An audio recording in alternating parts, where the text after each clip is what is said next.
여러분 안녕하세요. 책 읽어주는 문학소녀 김호연입니다.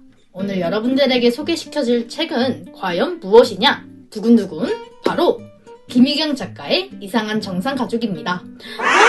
무슨 내용인지 정말 궁금하시죠? 바로 무슨 내용인지 제가 하나하나 소개해보겠습니다. 보고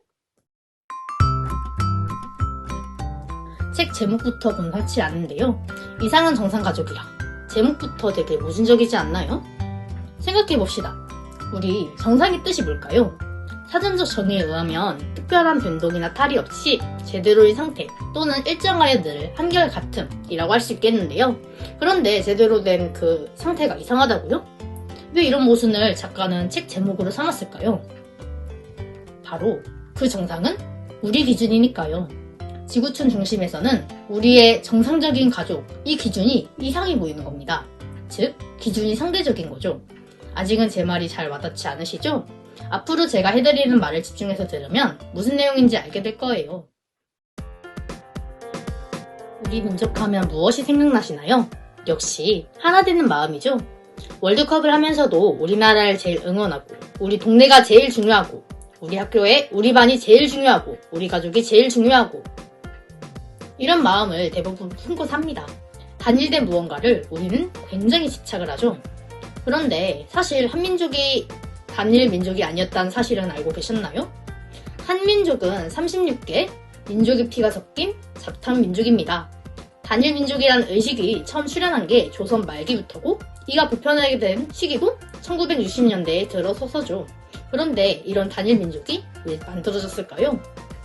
국가에는 충성을 다하고 부모에겐 효도하는 이데올로기부터 농업이 주업이었기에 형성된 시족사회, 다른 나라엔 없는 돌림자 이름, 지연, 학연, 혈연까지 이러한 요소는 우리를 하나로 만들었고 우리는 제멋대로 부조리한 정상을 만들어갔습니다.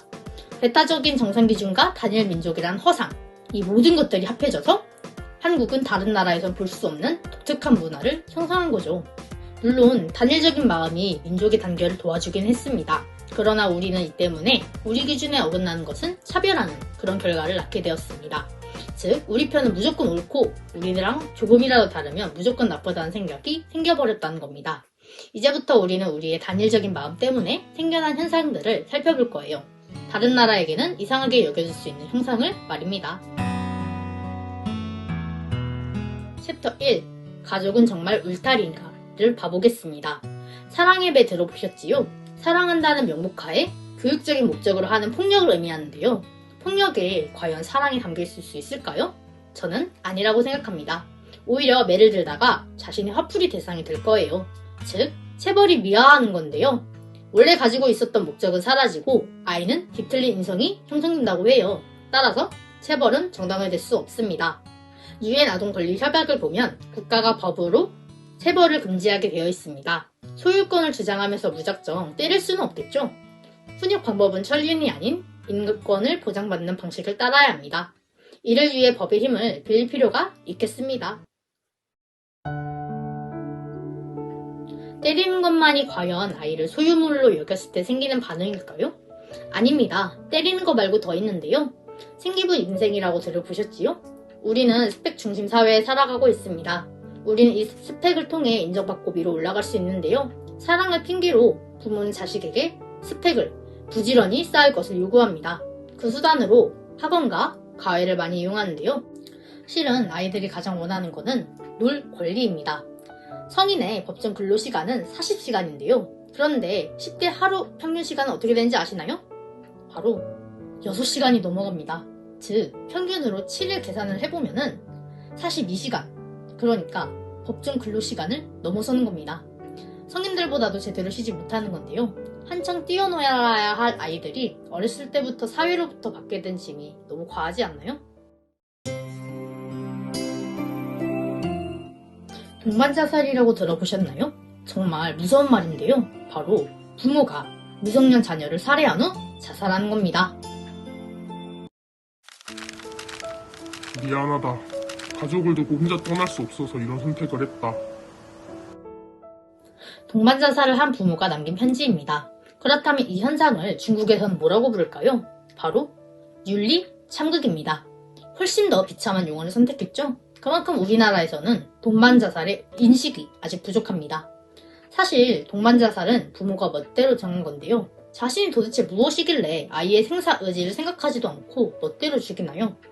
왜 아이의 미래를 허망하게 본인이 결정해버리냐고요. 부모는 부모고 아이는 아이입니다. 아이들을 독립된 인격체로 볼 필요가 있습니다.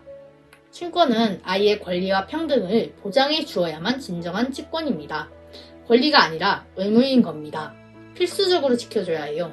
부모가 설령 자녀를 보호해주지 못할지라도 국가가 충분히 보호해줄 수 있습니다. 보육원, 사회복지제도가 있는 건 이런 이유 때문이니까요. 다시는 동반자살이라는 끔찍한 소리가 나오지 않았으면 좋겠습니다. 챕터 2. 한국에서 정상가족으로 산다는 것으로 넘어가 봅시다. 배타적인 우리 한국 사회에서 가족에 대한 편견을 들여다볼 건데요. 우선 미혼모에 관한 이야기부터 시작하겠습니다. 미혼모는 요새 우리 사회에서 많이 생겨나고 있는데요. 사회적으로 인식이 좋지는 않습니다. 그래서 우리와는 다르다는 이유로 차별하죠. 하지만 생각을 해보세요. 그들도 여성이자 엄마입니다. 모성애를 가지고 있고 아이를 키워야 할 엄마란 말입니다. 엄마분들, 아이를 키우면서 다양한 우울감이 찾아오고 매 순간이 힘든 걸 엄마분들도 아시죠? 아이를 돌보는 행위는 굉장히 어려운 일인데 그걸 하면서 사회적인 차별까지 받아야 한다니 벌써 막막하지 않나요? 어쨌든 그저 똑같은 엄마일 뿐입니다. 사실 그냥 결혼하지 않은 엄마일 뿐인 겁니다. 차별하면 안 됩니다. 비혼모라는 말이 더 적절하겠군요. 차별을 줄이려면 어떻게 해야 할까요? 우선 똑같은 엄마로서 인정해주는 자세가 필요하겠습니다. 복지상으로는 10대 엄마들을 위해 미국처럼 학교 앞에 국가 운영 타가소를 놓는 사회복지도 있어야겠군요. 양육권과 아이의 인권에 대해 충분히 사회적으로 이야기하며 조율해 나가는 것 역시 중요합니다. 아동수출 1위, 우리나라에 달린 불명예스러운 수식어입니다. 북한이 조롱하고 있는 국가의 수치죠. 앞서 말한 것처럼 핏줄을 중시하는 건 사실 굉장히 멍청한 사고입니다. 현재 다문화 가정과 다양한 형태의 가정이 증가하고 있는데 우리와 다르다는 이유로 무작정 배척하는 건 한국이 인종차별 공화국이라는 걸 홍보하는 것과 다름이 없는 겁니다. 따라서 우선 그들을 받아들이는 마음가짐을 주축으로 삼되 법이나 복지를 부가적으로 이행하면서 현재 상황을 극복해 나가야 합니다. 마지막으로 가족이 그렇게 문제라면을 봐봅시다. 식당, 백화점 등에서 이모, 언니 이런 식으로 불리고 회사에서 가족 같은 호칭을 쓰는 것. 늘 쓰는 거니까 평소에는 의식이 잘 안 갔는데 생각을 해보니까 이상하지 않아요? 이것도 가족주의의 일종이에요. 폐쇄적인 국가주의 역시 볼 수 있는데 일본인에게 일본놈 또는 쪽발이, 중국인에게 중국놈, 떼놈 등이라고 하는 등 그런 외국인 비하적인 발언이죠.